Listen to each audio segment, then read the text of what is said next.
Vampire जिसे Indian mythology में पिशाच कहते हैं, हॉलीवुड से लेकर बॉलीवुड तक के सबसे फेमस फिक्शनल कैरेक्टर हैं ये। दुनिया भर में न जाने कितने राइटर्स और फिल्म मेकर्स ने वैम्पायर्स और पिशाचों की दुनिया को दर्शाने की कोशिश की है। सभी ने बॉलीवुड में पिशाच और हॉलीवुड में वैम्पायर्स को और उनकी दुनिया को पर्दे पर जरूर देखा होगा। वैम्पायर्स की दुनिया लोगों को बड़ी दिलचस्प लगती है। हो सकता है आप भी इसके दीवाने हो। हॉलीवुड में तो वैम्पायर के ऊपर कई तरह की फिल्में और टेलीविजन शोज भी बनाए गए हैं। कुछ तो आपके फेवरेट भी होंगे, जैसे ट्विलाइट, वैम्पायर डायरीज। हम सभी को वैम्पायर की दुनिया में एक न एक बार जाने की इच्छा जरूर रहती है, मगर क्या आप इन वैम्पायर्स और पिशाचों की असलियत के बारे में जानते हैं? लेकिन आपके मन में केवल एक नहीं बल्कि कई सवाल घूमते रहते होंगे। क्या वैम्पायर्स असल में होते हैं या फिर महज एक काल्पनिक कैरेक्टर हैं?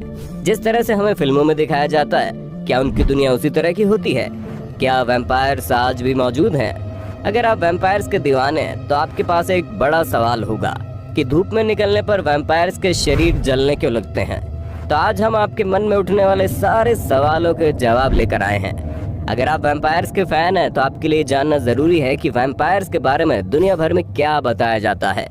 दोस्तों, वैम्पायर्स को लेकर काफी मान्यताएं हैं। दुनिया के हर हिस्से में वैम्पायर्स को लेकर आपको कोई ना कोई किस्सा जरूर सुनने को मिलेगा। किसी के पास कोई सटीक जानकारी तो नहीं है, लेकिन इतिहास में पिशाचों के बारे में कई सारी पौराणिक कथाएं दर्ज है। एक मान्यता के हिसाब से कहा जाता है कि वैम्पायर पहले से ही वैम्पायर नहीं था, बल्कि वो भी हमारी तरह एक आम इंसान था। कहा जाता है कि इटली में एक बार एम्ब्रोगियो नाम का एक शख्स रहता था। उसे एडवेंचर बहुत पसंद था। एक बार समुद्र की सैर करते करते वो ग्रीस जा पहुंचा। आगे बढ़ते बढ़ते वो ग्रीस के डेल्फी शहर पहुंच गया। इसी शहर में सूर्य देवता अपोलो रहते थे। अपोलो देवता का घर बहुत बड़ा था। वहाँ कई दासियां और नौकर सूर्य देवता की सेवा में लगे रहते थे। जब एम्ब्रोगियो अपोलो देव के महल में घुसा तब उसे एक दासी सेलेना पसंद आ गई। दोनों एक दूसरे से प्रेम करने लगे। एम्ब्रोगियो ने फैसला किया कि ये दोनों वहाँ से भागकर शादी कर लेंगे, मगर एम्ब्रोगियो महज एक इंसान था और सेलेना सूर्य देवता की दासी। इसलिए जब अपोलो को पता चला कि एक इंसान उनकी दासी को भगा कर ले जाने वाला है, तब उन्हें बहुत गुस्सा आया। उन्होंने गुस्से में एम्ब्रोगियो को श्राप दे दिया कि जब वो धूप में आएगा तो उसका शरीर जलकर राख हो जाएगा। ऐसे श्राप के तहत अगर उस पर चांदी से बनी किसी भी चीज या तलवार से वार किया जाएगा तो उसकी मौत हो जाएगी। फिर गुस्से में आकर एम्ब्रोगियो पाताल लोक के देवता हेडिस के पास गया। वहाँ भी उसके साथ कुछ अच्छा नहीं हुआ। पाताल लोक में उसकी आत्मा को कैद कर लिया गया। एक दिन अपोलो की बहन आर्टेमिस पाताल लोक आई। आर्टेमिस को एम्ब्रोगियो की कहानी सुनकर तरस आ गया और इसी कारण उसने एम्ब्रोगियो को वरदान दिया कि वो सदा अमर रहेगा। साथ ही उसे आम इंसान से कहीं ज्यादा ताकतवर होने का भी वरदान मिला। आर्टेमिस ने उसे बताया कि वो सेलेना का खून पीकर उसे भी अपने जैसा बना सकता है और फिर एम्ब्रोगियो को उस कैद से आजाद कराने में भी काफी मदद की। अब एम्ब्रोगियो के पास अत्यंत ताकत आ गई थी।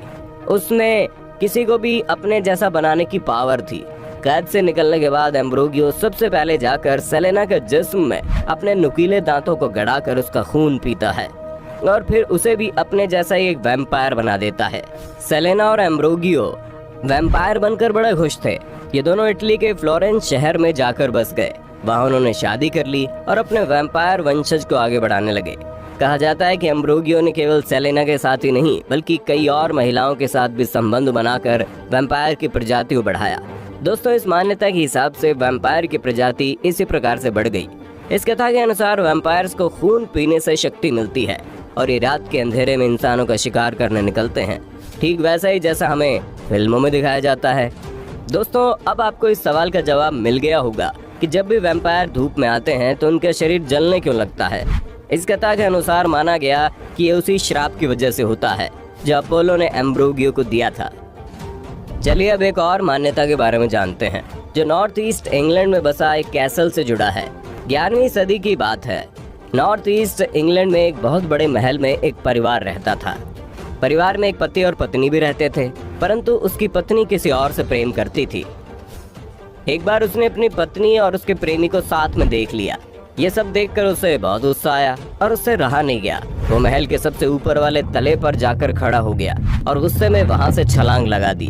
दोस्तों, ईसाई धर्म के अनुसार अगर कोई व्यक्ति मरने से पहले अपने जीवन में किए गए पापों के बारे में ईश्वर से माफी नहीं मांगता तो उसकी आत्मा भटकने लगती है। और उस व्यक्ति के साथ पता नहीं ऐसा क्या हुआ कि मरने के बाद वो एक वैम्पायर बन गया। वो अपने महल के नीचे तहखाने में रहने लगा। रात के समय वो बाहर निकलकर लोगों का शिकार करता था। गांव के सभी लोग परेशान हो गए थे। किसी को समझ में नहीं आ रहा था कि रोज रात में आखिर कौन आकर लोगों का शिकार करता है और उनका खून पी जाता है। उसी दौरान गांव में एक भयंकर प्लेग भी फैलने लगा। कई लोग उस प्लेग की चपेट में आकर जान गंवा चुके थे। फिर गांव के प्रीस्ट यानी पंडितों ने अध्ययन करके पता लगाया ये सब कुछ उस वैम्पायर द्वारा फैलाए गए मनहूसियत के कारण हो रहा है। फिर उन्होंने लोगों से कहा कि वो उस व्यक्ति की कब्र को खोदकर उसकी लाश को जला दे।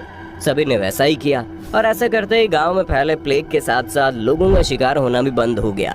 मगर कुछ लोगों का मानना है कि वही वैम्पायर आज भी उस महल के टनल में रहता है। दोस्तों, ये महल आज भी नॉर्थ ईस्ट इंग्लैंड में मौजूद है। हर साल लोग यहाँ घूमने जाते हैं। हैरी पॉटर फिल्म में जो हॉगवर्ट्स है वो यही महल है। यूरोप में वैम्पायर्स को लेकर एक और प्रचलित किस्सा है। कहा जाता है कि क्रोएशिया में एक गांव था। 1656 में एक व्यक्ति जिसका नाम जूल ग्रैंडू, अचानक उसकी मौत हो जाती है। लोगों ने उसे पास के कब्रिस्तान में दफना दिया था, लेकिन मरने के बाद भी वो कई लोगों ने उसकी काया को देखा, क्योंकि मरने के बाद वो वापस आ गया था।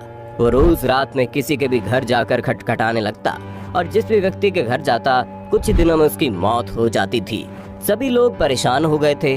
गांव में सभा चल रही थी। तभी अचानक ग्रेंडू की पत्नी दौड़े दौड़े आती है और कहती है ग्रेंडू मरने के बाद रोज रात में आत्मा बनके उसके घर आता है और उसके साथ जबरदस्ती भी करता है।